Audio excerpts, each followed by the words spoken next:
Le jour où Brad Pitt a eu le trac devant les fans de Britanniques et Verstappen, Hamilton, et compagnie. Ah, le track. Sony Eyes a le track. Notre premier week-end a été le tournage à Silverstone. Je me sentais un peu comme un idiot à être là sur la grille en temps d'hymne national, se tenir sur la ligne à côté des vrais gars.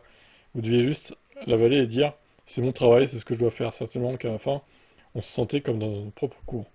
C'est fou, mais ça apporte comme une énergie au film lui-même. C'est comme une course pour s'assurer que nous obtenions ces scènes. Nous allons tourner sur la grille. Nous sommes intégrés dans le week-end de course.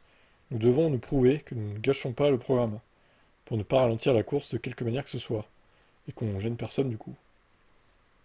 Parfois, ça a conduit à des moments inattendus.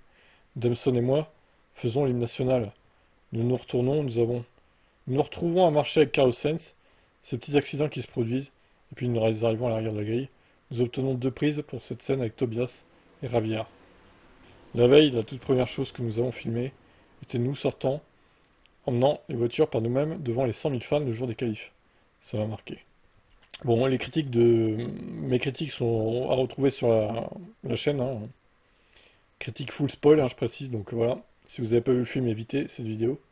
Moi, j'ai encore une fois bien aimé le film, donc je serais curieux de voir s'il pourrait faire un F1-2, mais avec un autre scénario et d'autres acteurs, peut-être, du coup, puisqu'ils pourront pas reprendre sur les bases de celui-là, a priori. Ça me semble compliqué.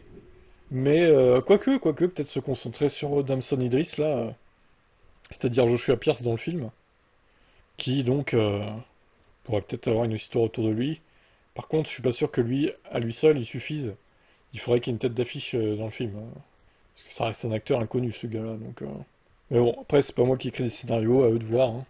Je pense qu'au box-office, il est en train de bien marcher, là, en tout cas. Ils en sont satisfaits. On fera les comptes à la fin du mois, voire dans 2 mois, peut-être, pour avoir le bilan complet. Mais ça a l'air plutôt bien parti pour ce film F1, qui a des bonnes critiques.